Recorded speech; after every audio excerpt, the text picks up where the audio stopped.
प्रशांत किशोर, जिनकी पहचान चुनावी रणनीतिकार के रूप में हुआ करती है, अब वो बिहार की राजनीतिक समीकरणों में नई संभावनाएं बुनने में जुटे हैं।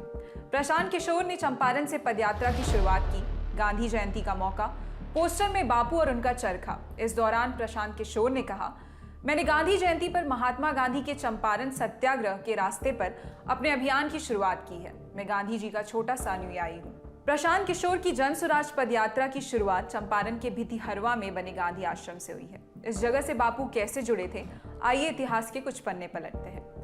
20वीं सदी की शुरुआत, अंग्रेज सरकार ने इस क्षेत्र में नील की खेती करना अनिवार्य कर दिया था। हजारों भूमिहीन मजदूर, यानी जिनके पास खुद की जमीन नहीं थी, ऐसे मजदूर और गरीब किसान खाद्यान्न के बजाय नील और अन्य नकदी फसलों की खेती करने के लिए मजबूर हो गए थे। नतीजा ये निकला कि खाद्यान्न की कमी हो गई, किसानों की हालत खराब होने लगी। तब गांधी जी रंगभेद व्यवस्था के खिलाफ एक सफल सत्याग्रह के बाद दक्षिण अफ्रीका से लौटे थे।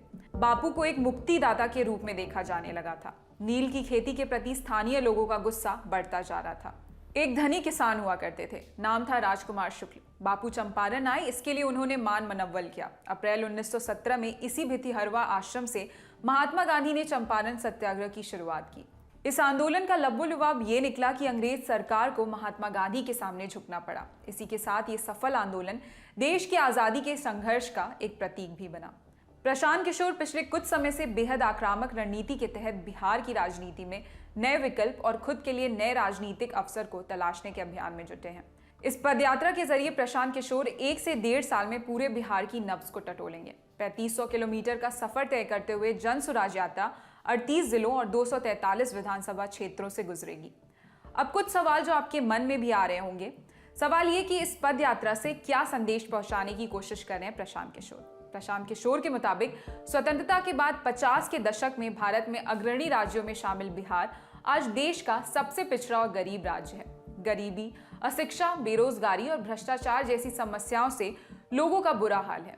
प्रशांत किशोर ने इस पदयात्रा के 3 मूल उद्देश्य बताए हैं। समाज की मदद से जमीनी स्तर पर सही लोगों को चिन्हित करना और उनको एक लोकतांत्रिक मंच पर लाने का प्रयास करना, स्थानीय समस्याओं और संभावनाओं को बेहतर तरीके से समझना और उसके आधार पर नगरों, पंचायतों की प्राथमिकताओं को सूचीबद्ध कर उनके विकास का ब्लूप्रिंट बनाना।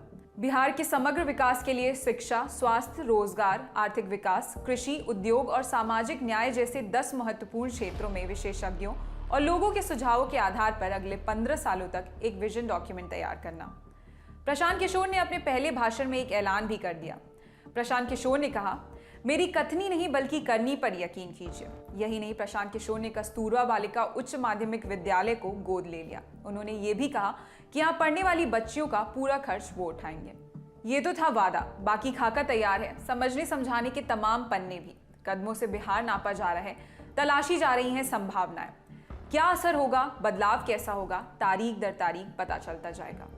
ललन टॉप देश और दुनिया की हर खबर आप तक पहुंचाता रहेगा। बाकी आपको पता है कि ललन टॉप ऐप अब आ गया है नए कलेवर में, जहां सब कुछ मिलेगा, खबर भी, वीडियो भी और किस्से भी। तो जल्द इंस्टॉल कर लीजिए ललन टॉप ऐप। फिलहाल के लिए शुक्रिया, देखते रहिए ललन टॉप।